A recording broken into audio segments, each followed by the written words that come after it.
Hey guys, അപ്പോൾ ഇന്നൊരു ഹൽദി ഉണ്ട് കേട്ടോ. അപ്പോൾ പിന്നെ ഒരു ഗേറ്റ് വെഡിങ് ആയാലോ. കല്യാണം പ്രമാണിച്ച് എൻ്റെ മുഖത്ത് വന്നിട്ടുള്ള 1, 2, 3 പിമ്പിൾസ് നിങ്ങൾ ഹൈഡാക്കാനുള്ള ഒരു വഴിയും നിലവിൽ എനിക്കറിയില്ല. ഡ്രസ്സ് മാറിനേക്കാളും മുന്നേ ആദ്യം സെറ്റ് ചെയ്യണത് ഈ മുടിയാണ്. പക്ഷെ അതിനേക്കാൾ ഇമ്പോർട്ടൻ്റ് ഒരു കാര്യമുണ്ട്. ഞാൻ ഇപ്പോൾ പുറത്ത് പോയി വന്നോളൂ, നല്ല ടാൻ അടിച്ചിട്ട് ആകെ അലമായി നിൽക്കുകയാണ്.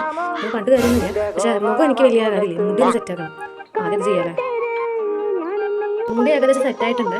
ഇനി ഹൽദിയിൽ ഡാൻസ് ചെയ്യണ വരെ ഇതിങ്ങനെ നിൽക്കുന്നത് എനിക്ക് വലിയ ഉറപ്പൊന്നുമില്ല. പിന്നെ ഇതിൻ്റെ ആഡ് സീക്രട്ട് ഒന്ന് ചോദിച്ചായിരുന്നു കേട്ടോ. ആകെ ദീദിയുടെ 2 രൂപയുടെ 3 രൂപയുടെ 2 ഷർട്ട്, അതിനാണ് ഈ നിൽപ്പ്.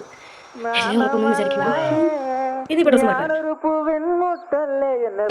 ലൈറ്റ് നൈറ്റിലും ഇത്ര അടിപൊളി ചുരിദാർ വെച്ചെന്ന് എൻ്റെ മേമയെ സ്മരിച്ചുകൊണ്ട് നമുക്ക് തുടങ്ങല്ലേ. വായു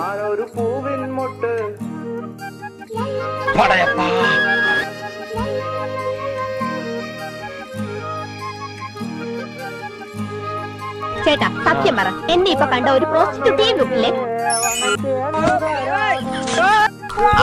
മുടുക്കനായി